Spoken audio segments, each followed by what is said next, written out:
E a gente vai continuar, finalizar um pouquinho da Cristologia. O que acontece? A Cristologia é um curso muito longo, tem muitos aspectos, tem muita coisa para a gente estudar. Então, como a ideia é a gente dar algumas pinceladas, aprofundar em alguns temas, mas com algo que a gente possa ir renovando com outros assuntos. Então, em princípio, hoje a gente fecha a Cristologia, dando uma visão dos pactos, para a gente entender um pouquinho, porque como a gente falou, a Cristologia é o estudo da pessoa e da obra de Jesus Cristo. A gente estudou até agora a pessoa de Jesus Cristo. E a gente começou a entender a dupla natureza do Redentor, a união dessa dupla natureza, como é que é a natureza humana, divina, por que o Redentor tinha que ser Deus, por que o Redentor tinha que ser humano, quais são as consequências disso. E a gente terminou a última aula falando sobre a união dessas duas naturezas. Então, como é que isso aconteceu? Como é que elas se juntaram? Como é que era Jesus? Então, a gente estudou as naturezas do Redentor e a união delas. E agora a gente entraria na obra do Redentor. E aí, estudar a obra de Jesus Cristo, existem alguns aspectos, é como se a gente dissesse assim, existem alguns ângulos que a gente pode olhar a obra de Jesus. A gente pode olhar basicamente em 3 ângulos. A primeiro é a gente chama dos estágios da obra de Cristo de humilhação e exaltação. Então a gente pode entender a obra de Jesus no período da humilhação, quando ele estava humilhado, esvaziado, e a gente pode entender a obra de Cristo no momento da exaltação, ou seja, depois que ele ressuscita. Então a gente avalia a obra de Jesus Cristo a partir desses 2 aspectos. A gente também pode olhar a obra de Jesus Cristo a partir dos ofícios de Jesus, como profeta, como sacerdote e como rei. Cada um desses aspectos traz algo importante para entender a obra de Jesus Cristo. Por exemplo, a mensagem do reino de Deus, ela tem sentido quando você entende a obra profética de Jesus Cristo. Então, entender a mensagem, o reino está próximo, o reino está vindo, é a gente entender a obra de Jesus a partir da perspectiva dele de profeta. E o último aspecto, esse já não é tão comum da gente ver, é entender a obra de Jesus a partir dos pactos que ele fez com Deus e que Deus fez com os homens. Então, hoje, eu vou dar uma estudada geral nos pactos. E aí a gente encerra um pouquinho a Cristologia por enquanto, a gente vai estudar outros assuntos e, se assim a Deus permitir, a gente volta a estudar mais especificamente a obra do Redentor, tá bom? Então, só para a gente entender um pouquinho o que a gente vai estudar hoje.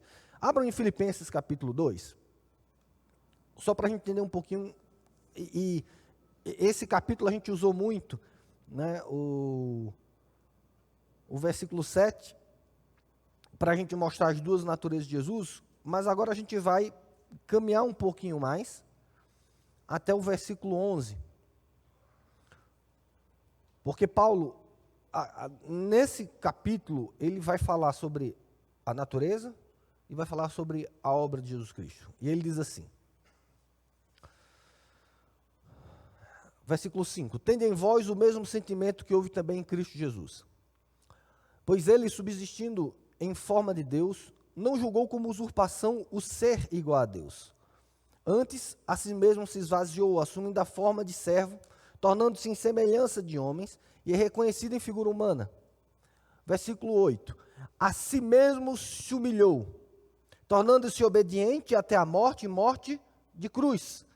Pelo que também Deus o exaltou sobremaneira, e lhe deu o nome que está acima de todo nome, para que o nome de Jesus se dobre todo o joelho, nos céus, na terra e debaixo da terra, e toda língua confesse que Jesus Cristo é o Senhor, para a glória de Deus Pai. Amém?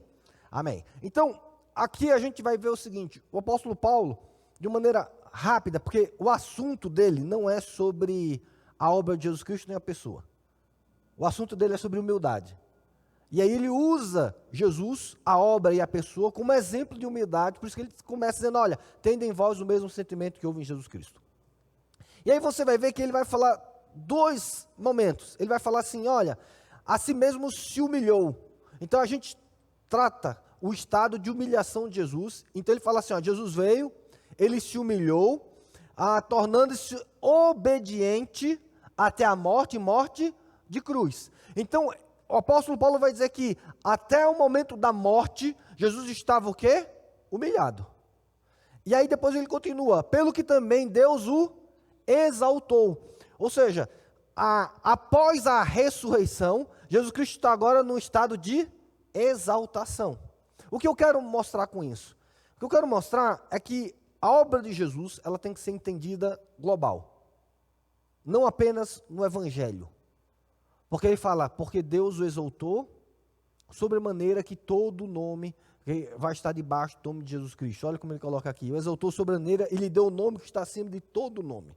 Para que o nome de Jesus, ao nome de Jesus se dobre todo o joelho nos céus, na terra e debaixo da terra. Veja como ele dá uma ideia de continuidade da obra de Jesus.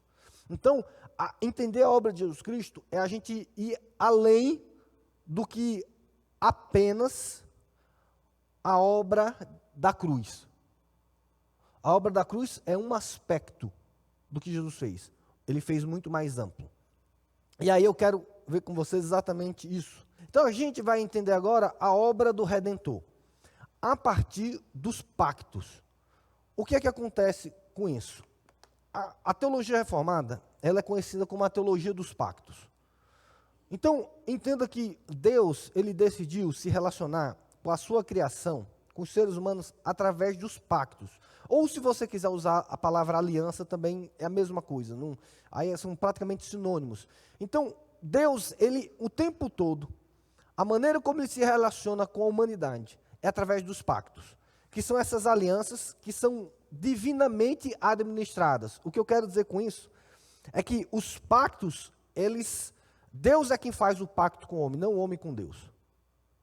Deus é quem gerencia, Deus é quem coloca os termos, Deus é que determina como o pacto deve acontecer. Então, por isso que a gente coloca que é uma aliança divinamente administrada. Veja, você não vê Deus negociando ou conversando os termos com os seus filhos. Deus chega e fala, olha, o meu pacto, a minha aliança é essa, ponto. Não tem discussão. Davi não tinha que discutir se tinha mais ou menos aliança com Deus. Ele não podia chegar a Deus, olha, sobre essa aliança aí que você está fazendo comigo, deixa eu mudar um pouquinho os termos. Não tem isso. Então entenda isso, quando a gente está falando de pacto, do agir com Deus, ele é unilateral. Não tem negociação. E aí isso é importante a gente entender. Porque ou a gente aceita o pacto da aliança de Deus, ou estamos fora dele. Vem o pacote pronto. Quer ou não quer? Vive ou não vive? Então não tem meio termo. Não tem parte do pacto. É importante a gente entender isso. Porque quando a gente fala cristão, quando a gente entrega a nossa vida a Jesus Cristo, a gente está aceitando plenamente os termos do pacto da graça sobre nós. E não tem negociação. O evangelho é o que é, não o que a gente deseja, não o que a gente entende. Por isso a gente precisa entender que ele é divinamente administrado. Então, os termos desses pactos, dessas alianças que Deus faz, elas norteiam o relacionamento entre Deus e os homens. E também eles fundamentam a verdade do evangelho. Então, para você entender o que é o evangelho, para você entender o relacionamento com Deus, você precisa entender os pactos. Você precisa entender as alianças que Deus fez. Como é que elas funcionam? Porque os termos dessas alianças é que vai determinar como a gente se relaciona com Deus. Veja, quando você vai ver, e muito fácil isso no Velho Testamento, quando Deus tira o povo do Egito, ele fala assim, olha, eu tenho uma aliança com vocês. Esses são os termos, essas são as bênçãos e essas são as maldições. Aí Deus pergunta, vocês querem? Sim ou não? Lembra disso assim quando eles saem do Egito? E aí Deus mostra os termos dos pactos.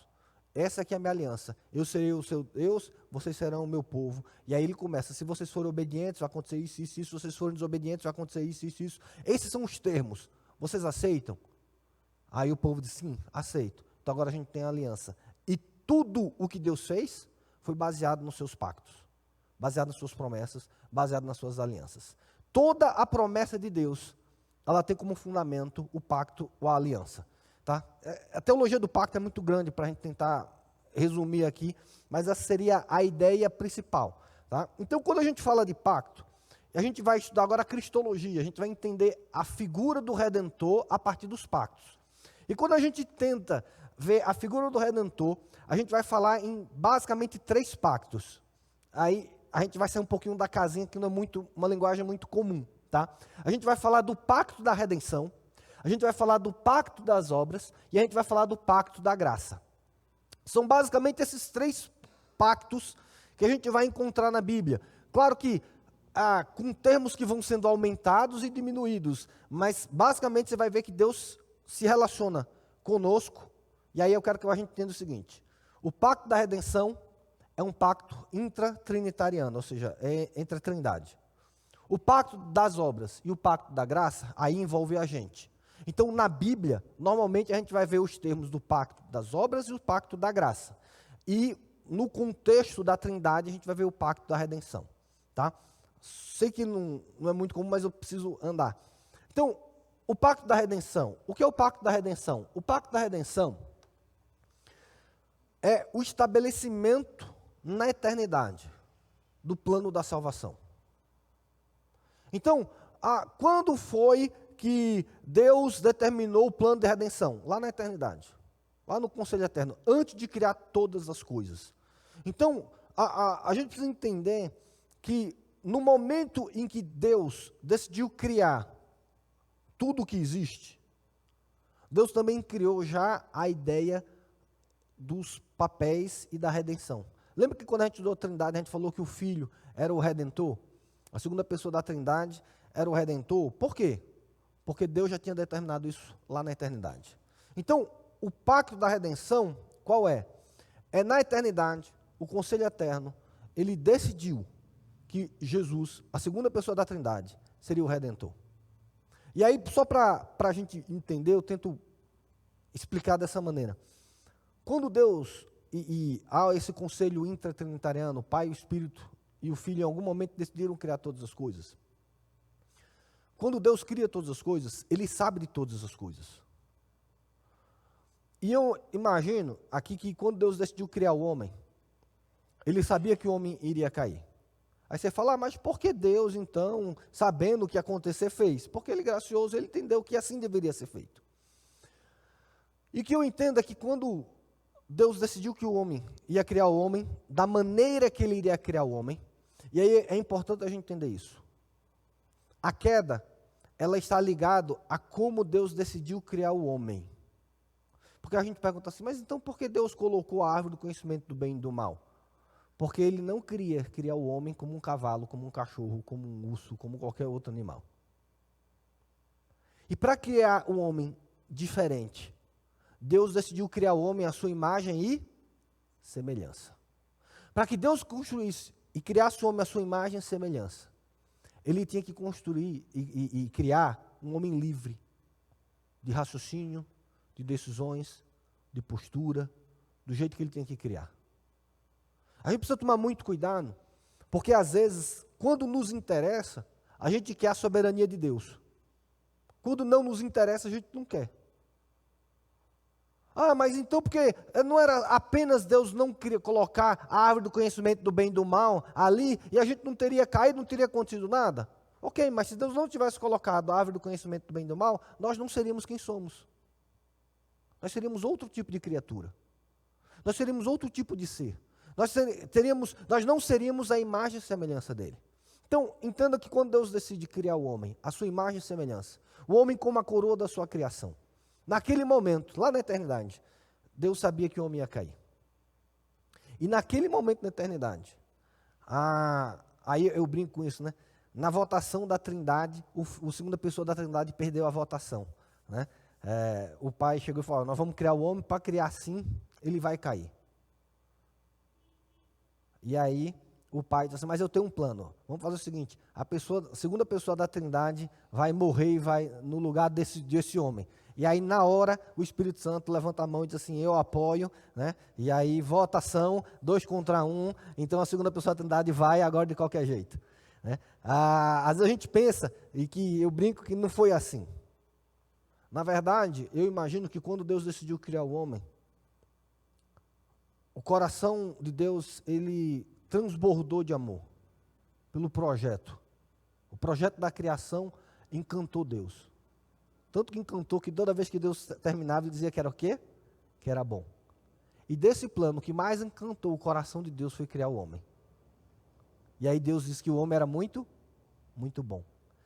Mas aí na hora que conversa, que vamos criar dessa maneira, a nossa imagem, a nossa semelhança, eles vão viver para nos adorar e tudo, e aí de repente diz assim, olha, mas o homem, para ter essa liberdade, ele vai cair.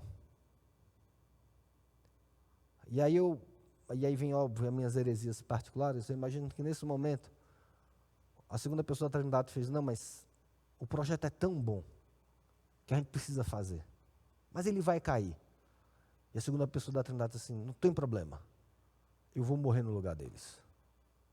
Mas não vamos deixar de criar esse plano tão bom, tão maravilhoso, que é a criação que a gente planejou. O que motivou o Redentor foi o amor, e não a obrigação. Ele não foi pego de surpresa, mas ele decidiu. Poxa, mas aí ele não podia ter criado um homem diferente? Podia. Mas o amor de Deus, a ideia de Deus foi tão grande pela criação do homem, que o Redentor falou assim, não, então pode criar, que eu vou morrer no lugar deles. Pode criar, que aonde eles erraram, eu vou acertar. E aí nesse momento, se determinou a criação e o pacto da criação. Então, o pacto da redenção, ele aconteceu na eternidade. Deus cria Adão e Eva, e aí vem o segundo pacto, é o pacto das obras. Abra lá em Gênesis, por favor. Depois a gente vai tentar destrechar um pouco melhor. Gênesis capítulo 2. Versículo 15 diz assim: Tomou, pois, o Senhor Deus ao homem e o colocou no jardim do Éden para cultivar e o guardar. E o Senhor Deus lhe deu esta ordem: de toda a árvore do jardim comerás livremente, mas da árvore do conhecimento do bem e do mal não comerás, porque no dia que dela comeres, certamente o quê? Morrerás. Aqui Deus começou a estabelecer o pacto das obras. E o que é o pacto das obras? É o pacto da obediência. E aí, entenda, Deus falou, se vocês comerem desse fruto, vocês vão o quê? Vão morrer.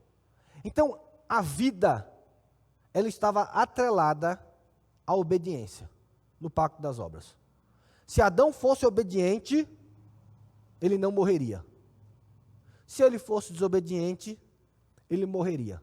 Então esse é o pacto das obras. A gente vai falar um pouquinho dele mais adiante. Por quê? Porque Jesus, como segundo Adão, ele veio cumprir esse pacto das obras. A gente precisa entender que a cruz, ela está relacionada ao pacto da graça. O pacto das obras é a obediência. Então, a vida para Adão e Eva, a continuidade da vida, ela estava condicionada à obediência aos mandamentos de Deus. E qual era o mandamento que ele tinha? Você não pode comer do fruto do conhecimento do bem e do mal. Ok? E aí, por último, vem o pacto da graça. Esse é o pacto estabelecido entre o Pai, entre Deus e o homem, após a queda, no qual Deus promete um Redentor que iria pagar o preço do pecado e restaurar a condição espiritual e física perdida do Éden. Veja, o pacto da graça é a resposta de Deus à queda do homem. O pacto das obras não tem queda. Ele precede a queda. O pacto das graças, ele só existe por causa da queda. Por quê? Porque aí a gente precisa entender o seguinte: o papel do Redentor em cada um desses pactos. No pacto da redenção, o Redentor é uma das partes, porque ele é feito entre o Pai e o Filho. No pacto das obras, o Redentor, ele é o representante da humanidade. E no pacto da graça, ele é o mediador.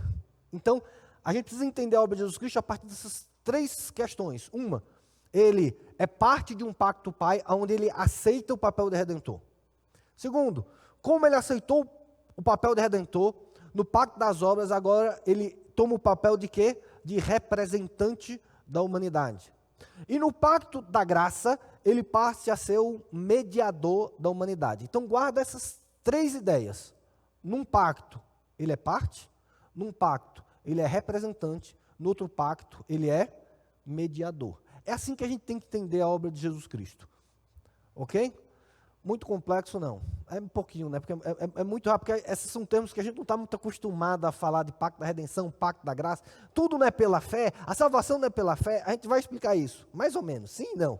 Né? Depende de quem a gente está falando. Mas se você não entender isso aqui, a gente não vai conseguir entender a obra de Jesus Cristo. E a gente precisa olhar para a obra de Jesus Cristo a partir dessas três ideias. A obra de Jesus, ela tem como fundamento esses três pactos. É isso que eu quero falar. A obra de Jesus, ela é fundamentada nesses três pactos. Então, vamos lá para a obra da redenção. Então, lá na eternidade, quando foi estabelecido que Jesus iria assumir o papel da redenção, o Pai fez um pacto com o Filho, entre a primeira e a segunda pessoa da Trindade. E aí, para que Jesus Cristo se tornasse o Redentor, como qualquer pacto, ele tinha algumas exigências. Então, quais eram as exigências do Pai? Qual é a primeira? O Redentor deveria ter uma natureza humana. Então, lá na eternidade, quando Jesus falou assim, não, vamos, eu vou ser o Redentor da humanidade, o Pai falou assim, então, primeira coisa, você vai ter que se tornar um homem. Não é uma cristofania, é uma encarnação. Você vai ter que se tornar um homem, você vai se tornar igual a eles. Esse foi a exigência do Pai. Você quer ser o Redentor, você vai ter que ser totalmente humano. Veja Gálatas 4, 5, diz assim, vindo, porém, a plenitude dos tempos, Deus enviou o seu Filho. Veja como a ideia é pactual. Quem é que envia o Filho? Deus. E ele envia o Filho nascido de mulher. Por quê? Porque essa era uma ideia do pacto. Ele precisava ser homem, porque assim estava estabelecido no pacto lá na eternidade. Porque é assim que deveria ser. Assim é que o jogo foi estabelecido. Você quer ser o Redentor, você vai ter que ser como um deles. Você vai ter que ser exatamente como um deles. Você vai ter que ser encarnado. Como eu falei já antes aqui, não era uma cristofania. Ele não precisava apenas aparecer, ter uma forma de homem. Não, ele tinha que se tornar um homem. Você quer isso? Isso significa que você vai ter que se humilhar, Jesus. Você vai ter que se humilhar e você vai ter que se tornar como um deles. Então essa foi uma exigência do Pai. Segundo, o Filho deveria cumprir toda a lei. Veja, entenda que a gente não pode olhar para a obra de salvação olhando apenas para a cruz. Por que Jesus precisou viver 33 anos para poder morrer na cruz? Você já pensou nisso? Não era mais fácil, na hora que Jesus nasceu, já montar um circo, uma cruzinha pequenininha para um bebê e matar o bebê logo na hora? Por que Jesus precisou crescer? Por que Jesus precisou se desenvolver? Por que Jesus precisou ter um ministério de 3 anos? Por que Jesus precisou viver 33 anos? Porque não era só a questão da cruz. A cruz, a gente vai ver, está ligado ao pacto da graça. Mas Jesus tinha que cumprir o pacto das obras. Então, Jesus ele precisou nascer como homem, e ele precisou viver como homem, porque Jesus tinha como missão, o quê? Cumprir toda a lei. Olha como Jesus vai falar isso. Uma exigência do Pai é isso, você vai ser o segundo Adão. Você vai ter que cumprir o pacto que Adão não cumpriu. Então, é importante a gente entender que a vida ministerial de Jesus, a vida que a gente tem de Jesus na Bíblia, não só o ministério, mas os 33 anos de Jesus, ele passou na terra porque ele está cumprindo as exigências do pacto das obras. Ele tinha que ser obediente, ele tinha que, entenda, a vida, ela é conquistada pela obediência. Jesus precisou ser obediente. Olha como foi que ele falou aqui, Paulo, que a gente leu. Ele foi obediente até a morte, morte de cruz. Veja, a obediência é até a morte de cruz. Não é a cruz, não é a obediência. Ela vai até lá. Então, a obediência era em ter Jesus que cumprir toda a lei. Por que ele tinha que cumprir toda a lei? Não era para ser exemplo. Era para ele poder cumprir as exigências do pacto das obras. E aí, nesse sentido, a nossa missão não se compara a de Jesus. Porque só 2 pessoas eles foram partes no pacto das obras. Quem foi? Adão e Jesus Cristo. Então, o pacto das obras, ele só foi estabelecido por essas duas pessoas. E aí você vai ver que tem uma questão, é que as duas eram o quê? Perfeitas e santas. E aí por que a gente não pode ser mais mediador ou parte do pacto das obras? Porque a gente já nasce como caído. Como a gente nasce caído, a gente não pode fazer mais parte do pacto das obras. Nós já caímos, já nascemos pecadores. Então não tem o que fazer. Nós não somos mais parte. Por isso o pacto das obras é representativo. Adão representava, Jesus representa. Então, nesses aspectos, por isso é importante a gente entender que a vida de Jesus, ela é de extrema importância. Por isso que quando a gente lê a tentação, que está lá nos evangelhos de Jesus, que o Satanás foi, a Bíblia diz assim, e Satanás foi embora até qual momento? E nunca mais tentou Jesus? Não. Até tempo oportuno. O tempo todo, o diabo, ele ia tentando Jesus. Por quê? Porque o objetivo do diabo era impedir que Jesus cumprisse o pacto das obras. Assim como ele pediu a Adão e Eva de cumprir o pacto das obras. E a estratégia que o diabo usou com Adão e Eva é a mesma estratégia que ele usou com Jesus Cristo. E continuou usando.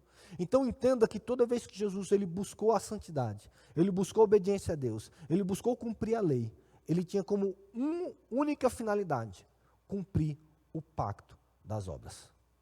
Entenda isso. A salvação, o céu, ele foi conquistado pela obediência de Jesus Cristo. Porque ele foi obediente, ele teve a vida eterna. Porque ele cumpriu toda a lei, nós temos vida eterna. Ele conquistou a possibilidade da eternidade. Veja como Jesus fala aqui, versículo Mateus 5,17. Não penseis que eu vim revogar a lei ou os profetas. Não vim para revogar, vim para cumprir. Por que Jesus veio cumprir a lei? Porque ele veio cumprir o pacto das obras. Veja como ele veio, eu vim cumprir a lei. E é interessante que, antes de Jesus morrer, qual foi a última frase de Jesus Cristo? Está? O que é que estava consumado? Mas ele não tinha morrido ainda. A consumação veio antes da morte. Já perceberam isso? Ele diz assim, está consumado. E aí depois ele não fala que estava consumado na ressurreição. Ele fala antes de morrer. Então o que é que estava consumado antes de morrer? Foi que terminou da obra de Jesus Cristo antes dele morrer. Não é isso? O que é que está consumado? O pacto das obras. Jesus fala assim, eu cumpri o pacto das obras. A minha missão está consumada. Passei no estado probatório. Está consumado. O que é que estava consumado? A vida. Jesus, quando foi obediente, ele cumpriu o pacto. E agora, a eternidade prometida a Adão e Eva, Deus agora dá para Jesus Cristo assim, agora é sua. A vida agora é sua. Agora você pode comer da árvore da vida e viver eternamente. Aí ele morre para cumprir o pacto da graça. Deu para entender? Tá certo? É importante a gente entender isso, porque parece que a gente meio que despreza a vida ministerial de Jesus Cristo. Só que você precisa entender que o tempo todo ali, Jesus estava nos representando. Não na cruz. Na cruz ele não está nos representando. Na cruz ele está nos mediando. Mas durante a vida dele, ele está nos representando. Então quando Jesus, ele se santifica, quando Jesus ele não cai nas tentações, quando Jesus ele é obediente, ele vai porque ele era nosso representante. Ok? Então, vamos lá. A última é que o Redentor, ele devia obediência plena ao Pai. Mas não é a mesma coisa obedecer à lei e obedecer ao Pai? Não. Porque existem questões que não estão na lei que Jesus tinha que cumprir. Mas não está na lei. Não era do pacto das obras. Por exemplo, você acha que Jesus voluntariamente decidiu escolher Judas para ser um dos seus discípulos? Jesus olhou e fez assim, esse Judas vai ser aquele calo que eu preciso para me manter humilde, é isso? Por que Jesus escolheu Judas? Porque o Pai disse que ele tinha que escolher Judas. Veja que as escolhas dos discípulos foi depois de uma noite de oração, não é isso? Ele foi, orou a noite toda, saiu e escolheu os discípulos. Então, alguns aspectos da vida de Jesus, eles foram por obediência ao Pai, não necessariamente por causa da lei. Ele escolhe Judas, porque Deus escolheu os 12. Então, o tempo todo, Jesus ele tinha uma vida voltada de obediência. Jesus falou isso. Ele diz o seguinte, que a comida e a bebida dele é fazer o quê? A vontade do Pai. Então, o tempo todo, por que Jesus precisava fazer a vontade do Pai? Porque essa foi uma das exigências. Você vai lá, mas vai fazer o meu plano. E aí, por isso que existe uma subordinação ao ofício de Jesus Cristo. Ali, Jesus encarnado, ele estava submisso aos planos do Pai.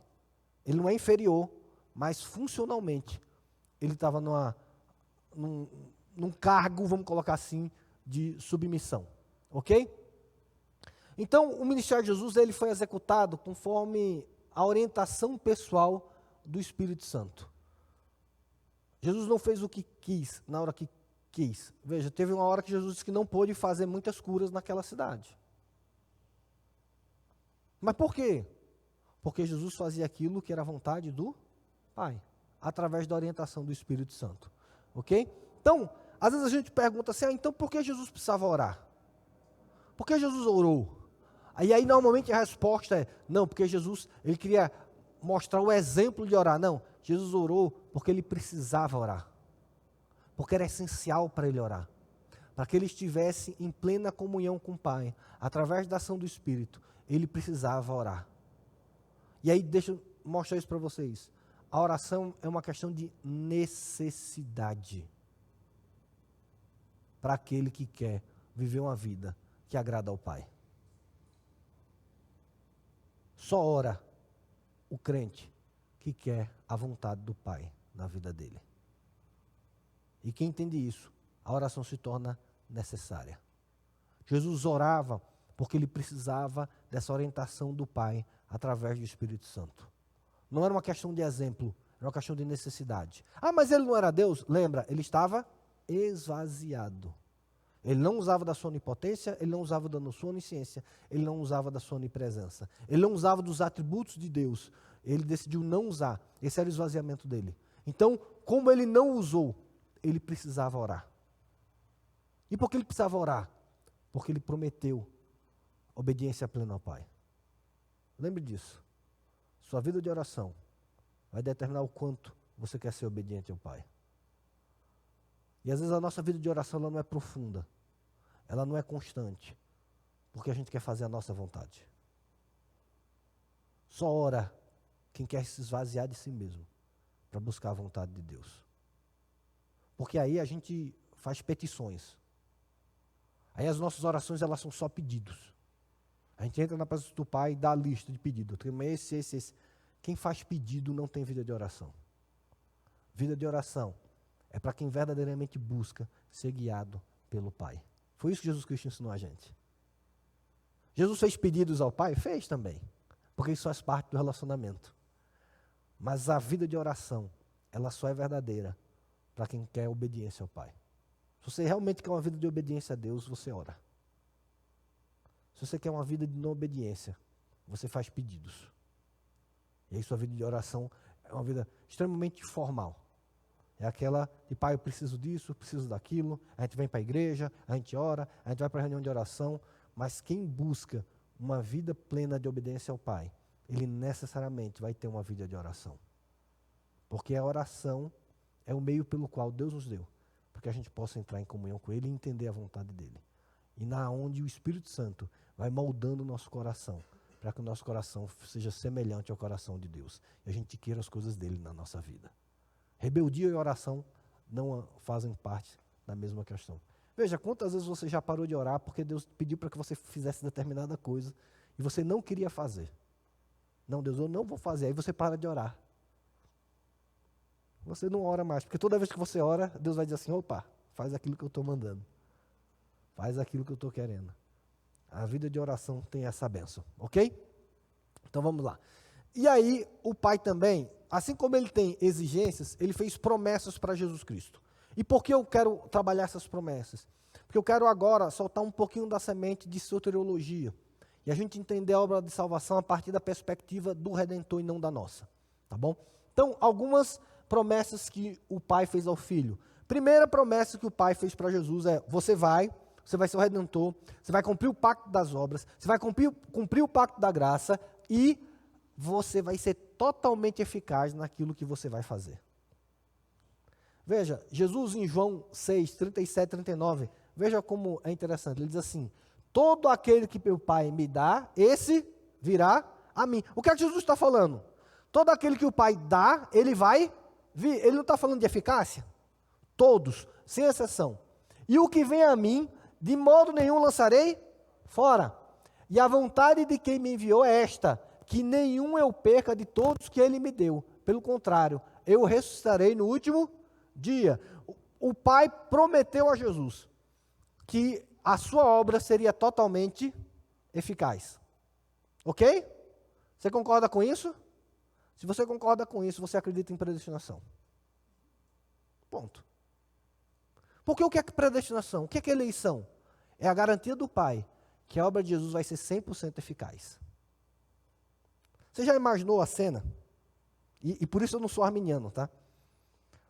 Jesus vem, se humilha, nasce, cumpre todos os pactos da obra, vai para a cruz, morre na cruz e ninguém se converte. Já imaginou? Você acha isso possível? Então você tem que acreditar em eleição. Porque isso só é possível porque quem salva é Deus. Porque se fosse depender única e exclusivamente da escolha humana, existiria a possibilidade de ninguém aceitar Jesus como Redentor. Ou eu estou errado? Jesus veio apenas abrir uma possibilidade de salvação. Podia ser que ele fizesse tudo isso e ninguém fosse para o céu. Já imaginou? Jesus ressurreto, senta à destra do Pai, e no dia do juízo, na hora que ele abre a porta, quem vai entrar? E aí faz: ninguém, Jesus, porque ninguém acreditou em você. Nenhum homem teve fé para aceitar a sua obra. E aí Jesus fecha os portões do céu e continua a Trindade todinha sozinha lá fora. Já imaginou essa cena? Já imaginou essa possibilidade de redenção? Aí alguém pode dizer assim: não, mas Jesus Cristo, ele morreu porque ele já sabia que as pessoas iam se converter. Deixa eu dizer uma coisa para vocês. Se ele já sabia, não existe livre-arbítrio. Se ele já sabia, não já está determinado? Ou não? Entenda isso. Se Jesus, quando ele vem com duas certezas. Ou porque o Pai prometeu que a obra dele ia ser eficaz, ou porque ele sabia aqueles que iam aceitar. Então, se ele já sabia, você nunca teve liberdade nenhuma, porque Deus já sabia. Ou, imagina, você acha que o Redentor viria com a possibilidade da sua obra ser extremamente em vão? Ele veio, morreu, ressuscitou, coitadinho de Jesus. Ninguém aceitou. Porque se ele veio só para abrir a possibilidade, a obra dele é eficaz. Ele abriu a possibilidade. Salva-se quem quer. Você acha que esse papel a segunda pessoa da Trindade iria fazer? Você acha que a pessoa da segunda Trindade ia vir com a possibilidade? Ele não precisava. Entenda isso. Jesus não precisava de ser salvo. Ele se colocou debaixo do pacto das obras para que a gente pudesse ter vida. Mas você acha que ele ia aceitar isso se a obra dele não fosse 100% eficaz? Entende quando a gente olha para isso é mais fácil de aceitar a predestinação? Que não tem outra lógica. Que é absurdo você pensar que o homem tem liberdade de aceitar ou não aquilo que Jesus Cristo ia fazer. Você acreditar em perda de salvação é você acreditar que a obra de Jesus Cristo não é eficaz. Houve algo mais poderoso do que o que Jesus fez por você. Por isso você perdeu. Entenda, soteriologia tem que ser entendida a partir da obra de Jesus Cristo, não da gente. Porque aí fica inaceitável. Então, a soteriologia ela deve ser fundamentada na obra de Jesus Cristo. A Bíblia ensina sobre essa promessa. A eleição é a garantia do Pai que a obra de Jesus Cristo não seria em vão. Aqueles por quem Jesus entregaria a sua vida, verdadeiramente são salvos. Essa foi uma das promessas para o Pai. Jesus, você vai fazer. Segunda pessoa da Trindade, você vai fazer. E vai ser 100% eficaz. Ninguém vai ficar de fora. Sua obra vai ser 100% eficaz. Ok? Segunda promessa, ele prometeu a cooperação do Espírito Santo. Veja, Isaías 61, versículo 1 diz assim: o Espírito do Senhor Deus está sobre mim, porque o Senhor me ungiu para pregar as boas novas aos quebrantados, enviou-me a curar os quebrantados de coração, a proclamar libertação aos cativos e a pôr em liberdade os algemados. Jesus, ele cita essa profecia e ele disse isso: hoje se cumpriu a profecia, ou seja, o Espírito do Senhor vai vir sobre mim, e ele sobre mim, ele vai me capacitar para fazer todas essas coisas. Então, o que Deus prometeu a Jesus, no momento da encarnação, é que ele não estaria só, o Espírito Santo estaria com ele. Então, tudo o que Jesus Cristo fez, ele fez através do Espírito Santo. É muito bom. E deixa eu devagar um pouquinho. Para entender o Espírito Santo, você tem que olhar para a vida de Jesus Cristo. Se você quer entender a pneumatologia, como ela acontece, você tem que olhar para como o Espírito Santo agiu na vida de Jesus Cristo. E aí a gente vai entender como é a ação do Espírito Santo. Só que não vamos dar tempo disso. Mas se você parar um pouquinho, entender, você vai ver que quer entender como o Espírito Santo age na sua vida, olha para Jesus Cristo. Que a semelhança de como ele agiu em Jesus Cristo, ele vai agir na nossa vida. Tá bom? Não vou ter muito tempo sobre isso. E por último, a gente viu aqui, ele prometeu a exaltação de todo o nome. Deus fala assim: você vai ser o Redentor. E como Redentor, o seu nome vai ser exaltado. Filipenses a gente leu, a gente falou isso, para que dá um nome que está acima de todo nome. Então, por que quando a gente ora em nome de Jesus? Porque no pacto, o nome que vai estar acima de todo nome é o nome de Jesus Cristo. O Pai prometeu que ao nome dele, toda a língua confesse. Toda a salvação, tudo iria acontecer através de Jesus Cristo. Ok? Então essa promessa determina aqui a centralidade do Redentor na obra de salvação do homem. Não existe nenhum outro meio, não existe nenhuma outra forma do homem se reconciliar com Deus, pois nenhum nome é tão poderoso como o nome de Jesus. E aí eu quero que você entenda isso. A eleição não salva ninguém. Ninguém vai para o céu porque foi eleito. Nós vamos para o céu porque Jesus Cristo cumpriu o pacto das obras e o pacto da graça. Esquece, a eleição não manda ninguém para o céu. A eleição determina quem Jesus Cristo está representando. A nossa salvação é única e exclusivamente através de quem? De Jesus Cristo. Entenda isso. Se Jesus Cristo não for central na sua vida, você não é cristão. O cristianismo se resume a uma palavra: Jesus. Não tem outra. É Ele e somente a Ele. E por que isso? Por causa do pacto da redenção. Entende isso? A gente vai entender a centralidade de Jesus no Evangelho, na nossa vida, se a gente entender o pacto da redenção. Ok? Alguma dúvida sobre isso? Sobre o pacto da redenção? Isso foi feito lá na eternidade. Foi estabelecido lá na eternidade. Ok? E aí vem o pacto das obras. O pacto das obras, como a gente leu aqui, ele foi estabelecido, deixa eu ver quanto tempo temos, uns 4 minutinhos. Foi estabelecido entre Deus e Adão, no qual a desobediência, comer do fruto do conhecimento do bem e do mal, de Adão e Eva, resultaria na morte eterna.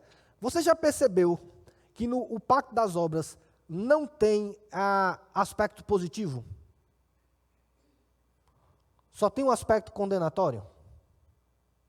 Veja, se Adão e Eva desobedecessem, eles morreriam. Não foi isso que Deus falou para Adão? Se comeres desse fruto, certamente morrerás. Ok, e se ele não comesse? E se ele fosse obediente? Qual era a vantagem? Tinha alguma? Não. Não tinha nenhuma promessa. Você percebeu isso? O pacto das obras só tinha condenação, não tinha nenhuma promessa positiva. Era assim, se você comer, você morre. E se não comer? Não tem. Não tem. A Lina fez, ele não morre. Ok, mas ele não fala isso, fala? Não. Por quê? Porque o estado probatório, ou seja, a recompensa pela obediência, que a gente chama de estado probatório, era o quê? Seria a eternidade da vida estabelecida no Éden, na criação, que se chamou o descanso divino. Então, a obediência levava o quê? A vida eterna. A eternidade da vida. Ou seja, não tinha nenhuma recompensa. Não tinha um upgrade. Não tinha assim. Adão, é o seguinte, a gente está no estado probatório. Se você comer e desobedecer, você vai cair. Você vai morrer. Se você obedecer, você vai ter vida e vai para o céu. Não tem isso, tem? Não. Porque ele já estava no céu. Ele já estava perfeito. A bênção, a obediência, iria possibilitar a Adão comer do fruto da árvore da vida. E ele viveria eternamente em plena comunhão no Éden, no descanso divino. Por isso que o sétimo dia, quando a Bíblia diz assim, e Deus descansou, você já percebeu que ele não é de 24 horas? Todo o dia da criação, ele fala assim, no primeiro dia criou Deus isso, houve tarde e manhã. No segundo dia houve tarde e manhã. E no sétimo dia, você vai ler que diz assim, Deus descansou. Ele não fala que houve tarde e manhã. Sabe quando acabou o sétimo dia? No dia que Adão e Eva pegaram do fruto, comeram e pecaram. Porque quando a Bíblia fala que Deus descansou, significa que ali começou o céu. Tanto que em Hebreus, a figura do descanso é a figura do céu. Depois a gente pode ler, dá muito tempo para isso, mas guarde só isso no seu coração. O descanso é o início daquilo que Deus projetou, planejou, para viver eternamente com o homem. Eles tinham aquela vida, mas a eternidade dela, ela seria conquistada pela obediência. Vocês têm vida. Por isso Jesus Cristo disse que assim, eu vim para que tenham vida e vida eterna, abundante. O que é a vida abundante de Jesus? Não é mais vida, é vida eterna. Jesus veio para que tenhamos vida eterna. Adão e Eva tinham vida. Ela não era eterna ainda, por causa do estado probatório. A vida eterna era a consequência do pacto das obras. Como eles não obedeceram, eles foram expulsos do jardim do Éden, e Deus colocou um anjo aonde? Na frente de que árvore? Da árvore da vida. Para que o homem não mais o quê? A comesse e vivesse eternamente no estado de queda. Ou seja, a recompensa da obediência seria Deus chegar e dizer assim, agora vocês podem comer da árvore da vida. Vocês vão viver eternamente o que eu planejei para vocês. Por isso, a árvore da vida vai aparecer aonde agora? Em Apocalipse. Por quê? Porque lá viveremos eternamente, no novo céu e na nova terra. Ok? Deu para entender o que é o pacto das obras? O pacto das obras era isso. O homem que tinha vida, obedecendo e passando pelo estado probatório, ele teria aquela vida eternamente. Tá bom? Então a vida eterna é a consequência do cumprimento das exigências do pacto das obras. A obediência à lei de Deus pelo Redentor era a condição para a vida eterna de Deus para os homens. Então Jesus, quando ele veio, Jesus tinha vida. Concorda comigo? Porque ele nasceu 100% bom. Ele tinha vida, igual a Adão. Quando ele fala está consumado, ele está dizendo assim, agora essa vida está eterna. Agora eu posso pegar como homem a árvore da vida e comer dela. Por isso Jesus falou, está consumado. Ele conquistou a vida eterna. Aonde Adão caiu, Jesus venceu. E aí vem um ponto que Jesus, como homem, para viver eternamente, ele não precisava da cruz. A cruz ela não faz parte do processo de conquista da vida eterna. Mas a cruz ela é essencial para o próximo pacto, que é o pacto da graça. Então, o que é o pacto da graça? Aqui, lembrando, é o pacto estabelecido através da mediação de Jesus. Então, quando Jesus está no pacto das obras, ele está como representante. Então, ele foi, obedeceu, conquistou, cumpriu o pacto das obras, agora a salvação, a vida eterna pertence a ele. Ok. Agora no pacto da graça, Jesus não é mais parte, ele é mediador. Ele é o mediador entre quem? Entre Deus e entre os homens. Por quê? Porque os homens, eles agora não estão mais elegíveis para o pacto das obras. Depois que Adão comeu do fruto e pecou, todos os homens, eles nascem o quê? Pecadores.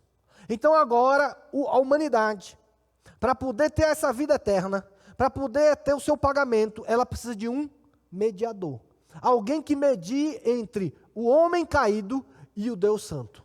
Então, a partir de agora, a gente precisa entender que Jesus também veio como o mediador do pacto da graça. Então, entenda isso. O pacto da graça é esse estabelecido, onde Jesus ele precisava fazer um sacrifício de um justo, perfeito, sem pecado, o cumpridor do pacto das obras, para pagar o preço do pecado cometido por Adão. Então, entenda que a cruz, ela é o símbolo do pacto da graça. A cruz, ela tem sentido na nossa salvação. A cruz, ela não pode ser vista de outra forma, que não seja na perspectiva do pagamento de preço. Quando Jesus falou assim, está consumado, eu cumpri o pacto das obras. E aí Jesus fala assim, agora eu entrego a minha vida por aqueles que não puderam cumprir. Agora eu, que cumpri o pacto das obras, entrego minha vida para pagar o preço do pecado de Adão. A cruz, ela é potencializada, porque Jesus Cristo cumpriu o pacto das obras. Senão, de novo, era só ele ter nascido, bebezinho ainda, feito uma cruz pequenininha, sacrificava ele ali, sem ninguém ver, sem nenhum show, sem nenhum espetáculo, porque não precisava ser Roma que fosse crucificar Jesus Cristo, precisava? Não. Precisava ter um show para a crucificação de Jesus Cristo, para que muitas pessoas vissem? Não. Entenda isso. A cruz, ela só tem eficácia para nós. Por quê? Porque Jesus Cristo cumpriu o pacto das obras. Então, por isso ele precisou viver 33 anos. Ele precisou ser perfeito. Porque naquela hora que ele fala, está consumado, ele está assim, fui declarado justo. Venci a tentação. Cumpri o estado probatório. E naquela hora ele diz assim, agora eu entrego minha vida por cada um que não pode. O justo morreu pelos injustos. Então, a cruz, ela é o símbolo do pacto da graça. Por isso que tudo que a gente faz o quê? Pensando aonde? Na cruz. Porque tudo só foi possível a nós, porque Jesus Cristo pagou. E aí ele saciou a ira divina. Ele pagou o preço do pecado. E agora podemos, a nós, que fomos mediados por ele. Ele diz assim, eu era o seu representante, fui o seu mediador. Em mim, você tem vida com Deus. Por isso que toda a vida que nós temos é através de Jesus. Por causa do pacto da graça. Aonde no pacto da graça ele é o quê? Mediador. Tá certo? A aplicação das bênçãos conquistadas pelo Redentor na sua obra e sacrifício é exclusivamente através da fé na mensagem do Evangelho. Então quero que a gente entenda o seguinte. Nesse pacto da graça, diferente do pacto das obras, não tem mérito. O pacto da graça é simplesmente isso. Na hora que Adão cai, Deus faz um novo pacto com a humanidade. Ele diz assim, eu enviarei o Redentor. Esse Redentor vai cumprir o pacto da graça. E através dele, a minha vida vai ser transmitida para as pessoas. Lembre disso. A salvação, a nossa salvação, só é possível porque Jesus Cristo pagou o preço. Não tem mérito. O que é que eu preciso fazer? Absolutamente nada. Mas isso é injusto, mas foi assim que Deus determinou o pacto. E como eu falei, é a partir do pacto que a gente cria o fundamento do Evangelho e do nosso relacionamento com Ele. E aí o pacto da graça foi Deus dizendo assim, eu vou enviar o Redentor. E eu vou conquistar a salvação de vocês. E a salvação agora é dada como um presente para todo aquele que crê. Ah, mas aí eu tenho o mérito de crer, não tenho? Não, porque você crê, porque o Espírito Santo coloca a sua vida no seu coração. Você é convencido do pecado, da justiça e do juízo, não é isso? Se você é convencido, não tem nada de bom em você. O Espírito Santo, ele nos regenera. Aí é a soteriologia. E aí, regenerados, nós podemos dizer sim à mensagem do Evangelho. Tudo isso agora é pela graça. Então, o pacto da graça é Deus dizendo ao homem: as exigências de Adão não estão mais sobre seus ombros, estão sobre os ombros do Redentor. E aí Jesus agora, como pacto da graça, ele é o nosso mediador. Por isso, entenda isso, é tudo exclusivamente através de Jesus Cristo. Nenhuma bênção é alcançada por nós que não seja pela mediação de Jesus Cristo. Se Deus olha para nós com graça, é através de Jesus Cristo. E é a figura da arca. Lá no Velho Testamento Deus já ensinava isso. Estava a lei, e aí tinha a propiciação, a tampa da propiciação, e aí o sangue do cordeiro era derramado, e o que é que ele fazia? Ele cobria o quê? Os 10 mandamentos. E tinham 2 anjos olhando exatamente para as tábuas, simbolizando o seguinte: agora Deus não olha mais a lei, porque o pacto das obras pertence ao Redentor agora. Ele é o mediador. Agora o que ele olha é o quê? É o sacrifício. É o sangue que foi pago para pagar o preço do quê? Do nosso pecado. Do nosso pecado. E agora, com o preço do pecado pago, sem ter dívida com Deus, na mediação de Jesus Cristo pega a vida eterna que ele conquistou e agora ele distribui para nós assim: agora é de vocês. Por isso é importante a ceia. Quando você come do pão, quando nós bebemos do cálice, a gente toma posse daquilo que Cristo conquistou na cruz. Comer do pão e beber do cálice é um momento onde você espiritualmente diz: o que Jesus fez, Ele fez por mim. A obediência dele e o sangue dele foram em meu favor. Eu como para que aquilo que Cristo conquistou agora é meu. É só pela mediação dele. E aí por isso é o pacto das graças. Então, deixa você entender isso. A nossa salvação é mediante a cruz. A vida eterna é mediante a obediência. Entende a diferença? Mas a obediência é de quem? De Jesus.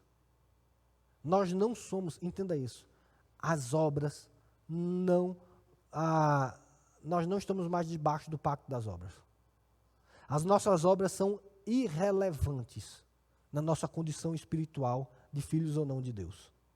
Essa foi uma condição conquistada na cruz por Jesus Cristo. Ele pagou o preço e aí Jesus assim: aquilo que é meu, eu passo agora para os co-herdeiros. Por isso que a gente usa a expressão, né? Nós somos co-herdeiros em Cristo. Nós recebemos a herança através dele. E aí, por último, eu quero terminar dizendo isso. Às vezes, a nossa grande crise da eleição: porque Deus é injusto, como é que Deus é injusto, como é que um vai para o céu, o outro não vai para o céu, como se a eleição fosse a força motriz da nossa salvação. Veja, a nossa salvação não é fruto de um decreto de Deus. A nossa salvação é fruto do sacrifício de Jesus Cristo. Não é pelo que Deus decidiu, é pelo que Deus fez. A eleição, ela é simplesmente a garantia da eficácia plena da obra de Jesus Cristo. A eleição, ela determina quem Jesus está representando. Porque aí, de novo, ou, para mim, temos 2 opções. Ou eu sou universalista, ou seja, todo mundo vai ser salvo, ou eu acredito na eleição e digo que só aqueles que em Jesus, porque a minha ideia é, quem Jesus representava será 100% salvo. Aí a pergunta: quem Jesus representava? Se você responder todo mundo, então Jesus salvou todo mundo e vai todo mundo para o céu. Porque a obra dele é 100% eficaz, não tem outra opção. Jesus não veio abrir a possibilidade, Jesus veio redimir. Jesus não veio abrir a possibilidade de um pacto, Jesus veio cumprir o pacto. E se Jesus cumpriu o pacto, Deus vai agir conforme o pacto estabelecido. Então, se Jesus veio cumprir o pacto, todos aqueles a que ele representava serão eficazmente salvos. Complexo não? Está todo mundo meio assim olhando. Entendeu? Fácil? O que eu quero que você entenda é pela obra de Jesus Cristo. Então a eleição é Deus dizendo, Jesus está representando A, B, C, D e E. Por que Deus não quis que Jesus representasse todos? Aí você pergunta a ele no céu, tá certo? Essa é a grande pergunta. Mas a gente só vai para o céu. Não é pelo decreto de Deus. É pela obra de Jesus Cristo. Às vezes eu não gosto de discutir muito eleição, porque fala, quer dizer que a gente vai para o céu porque é eleito? Não, esquece isso, você vai para o céu porque Jesus Cristo pagou a conta do seu pecado. Não é porque não foi um decreto, foi uma obra. Entende isso? Porque se você disser assim, eu vou para o céu porque eu fui eleito, Jesus não precisava morrer, não precisava nada. Simplesmente Deus diz assim, você vai para o céu. Não, não. Você é eleito na perspectiva da eficácia da obra de Jesus Cristo. Jesus Cristo vai morrer eficazmente para aqueles a quem ele representa. E a vida que Jesus Cristo lhe deu, ninguém pode tirar. Porque você foi predestinado? Não, porque a obra de Jesus é poderosa e eficaz para salvar todos aqueles porque ele morreu. Entende isso? Salvação é cruz, a nossa salvação é cruz. A nossa salvação é Jesus obedecendo e cumprindo o pacto das obras. Não tem nada a ver com eleição. Tem a ver com o sacrifício gracioso de Jesus Cristo por nós. Amém? Então entenda isso. A obra de Jesus Cristo, ela precisa ser entendida a partir desses 3 pactos. O pacto da redenção, onde estabeleceu o que ele ia fazer, como ele ia fazer. O pacto das obras, onde ele era o nosso representante, onde ele cumpriu as exigências para a vida eterna. E o pacto da graça, onde Jesus é o nosso mediador, onde através dele, todas as bênçãos conquistadas na cruz podem ser aplicadas na nossa vida. Amém?